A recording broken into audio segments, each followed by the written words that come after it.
You ever listen to cybersecurity experts and feel like they're speaking a totally different language? You know, 0 day, phishing, honeypot? It can be pretty intimidating, right? But here's the thing. This isn't just jargon for tech wizards. It's actually the language of our digital lives. So, okay, let's dive in and crack this code together. I mean, think about it. Whether you're trying to protect a massive company's secrets or, just your own personal email account, getting a handle on this language, the language of the digital battlefield, it's really your first line of defense. Because this so-called secret language, yeah, it affects every single one of us. All right, so here's how we're going to break it all down. First up, we'll get into the attacker's playbook, basically the threats we're all facing. Then, we're going to open up the defender's toolkit. After that, we'll take a peek inside the industry itself, and we'll wrap up with why all this jargon actually matters. Okay, let's get into it. To really know how to defend yourself, you gotta understand how you might be attacked in the first place. So let's start by looking at some of the common tools and tactics these malicious actors are using. So here's something that's absolutely crucial to get. The most common attacks, they don't start with some brilliant, complex code. Nope, they start by targeting people. It's called social engineering, and it's all about bypassing the fancy tech by just tricking someone into opening the door for the attackers. It's not about hacking computers, it's about hacking the human mind.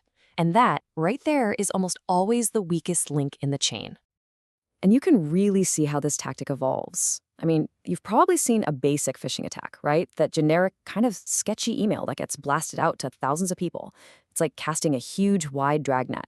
But then you have spear phishing, and wow, that is a whole different ballgame. It's incredibly personalized, using specific details about you or your job to create a lure that feels completely legit. It's designed to snag one specific high-value target. Now, if an attacker does manage to get in, one of the most devastating things that can happen is ransomware. Seriously, this is straight-up digital hostage-taking. The malware locks up all your critical files, and then the attackers demand a ransom to get them back. And what's truly wild is that this has become a full-blown business model. You can literally buy ransomware as a service kits on the dark web. It puts people in this impossible spot. Do you pay the criminals knowing you're just funding their next attack, or do you risk losing all your data for good? All right, so not all attacks are about stealing your stuff. Sometimes it's just about causing pure chaos. So let's say you wanted to crash a really popular website. What's the easiest way to do it? Simple. You just overwhelm it. And that's exactly what a DDoS attack is. Attackers, they don't use their own machine. Oh no. They use what's called a botnet, which is basically an army of zombie computers. We're talking thousands of devices they've secretly infected and now control. Then they just command this entire botnet to flood a target website with so many requests all at once that it just gives up. It gets overwhelmed and crashes, completely denying service to any real users. Okay, this next one. This is like the holy grail from an attacker. A 0 day. So what is it? It's an exploit that targets a flaw in software that literally no one knows about yet, not even the company that made it. That's why it's called a 0 day. They've had 0 days to fix it. And because these things are so rare and so powerful, there's this massive underground market where they're bought and sold for hundreds of thousands, sometimes even millions of dollars. It is the ultimate weapon in a hacker's arsenal. So let's see how all these tactics can get combined into something called an APT, which stands for Advanced Persistent Threat. Now, this is not a quick smash and grab job. This is the long game. It's a super stealthy infiltration that can go on for months, often sponsored by a nation state. Once they get that initial breach, they set up a foothold. And then they start something called lateral movement, which is just a fancy way of saying they quietly hop from one computer to the next, deep inside the network, gaining more and more access over weeks or even months before they finally start sneaking data out. Whew, okay. That's a lot of scary stuff, right? The attacker's playbook is incredibly sophisticated, and it's always evolving. So you're probably wondering, how on earth do we even begin to fight back?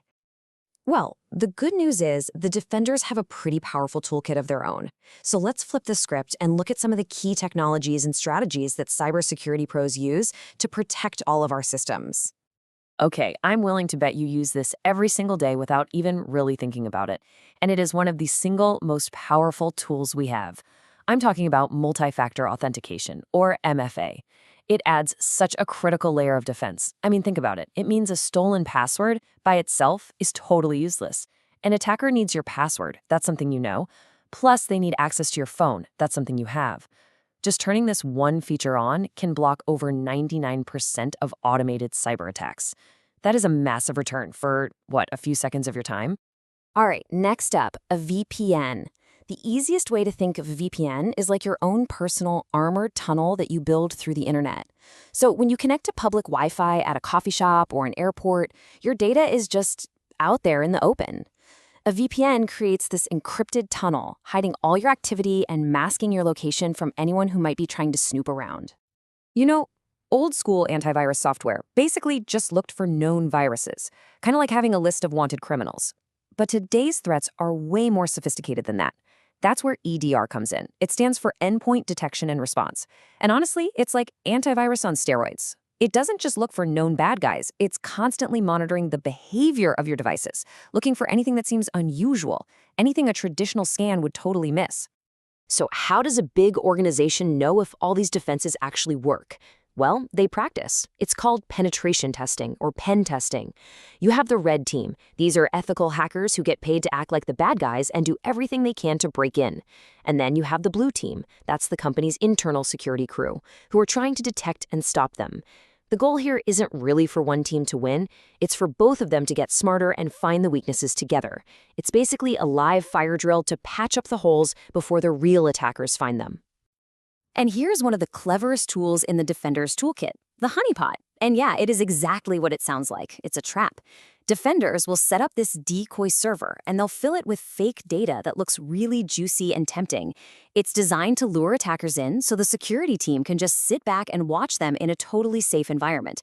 They get to learn all their latest techniques and use that knowledge to make their real defenses even stronger. Okay, so we've seen this constant battle between attackers and defenders, right? Now let's kind of zoom out a bit and look at the bigger picture, the infrastructure and the shared knowledge that really governs the entire world of cybersecurity. For any big organization, this right here is mission control. It's the SOC, or Security Operations Center. We're talking about a dedicated team that is watching all the network traffic 24/7. They're basically the digital firefighters. It's the central command hub for detecting threats, figuring out what's going on, and coordinating the response to stop an attack dead in its tracks. But how does everybody in this industry, all across the world, stay on the same page when new threats pop up? Well, that's where the CVE system comes in. Think of it like a universal catalog for every single known software vulnerability out there.